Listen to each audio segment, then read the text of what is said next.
Welcome to the Green Stock News Brief for Wednesday, July 9th. Here are today's top headlines. Plug Power has extended its hydrogen supply agreement with a major U.S. industrial gas partner through 2030, ensuring a reliable and cost-effective hydrogen supply for its expanding business. The deal includes immediate cost reductions and efficiency improvements, supporting Plug's goals to meet growing customer demand across more than 275 sites.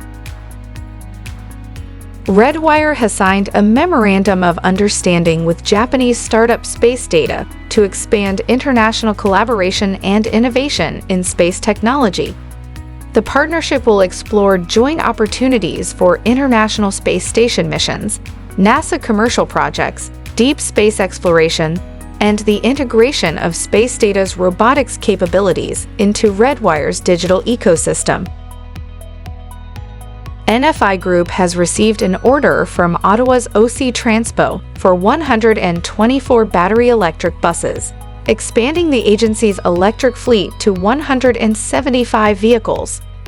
The purchase, supported by federal and local funding, reflects OC Transpo's ongoing commitment to sustainable transit and builds on New Flyer's existing 2023 agreement with the Toronto Transit Commission.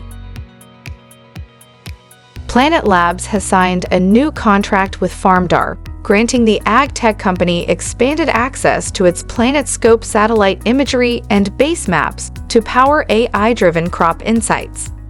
This partnership enhances FarmDar's ability to deliver high-precision agricultural intelligence, especially for global clients that require detailed land and crop data. Thanks for watching Greenstock News. If you liked the video, please hit the like button. If you want to see daily Greenstock News videos, hit the subscribe button. And if you have something to say, please leave a comment.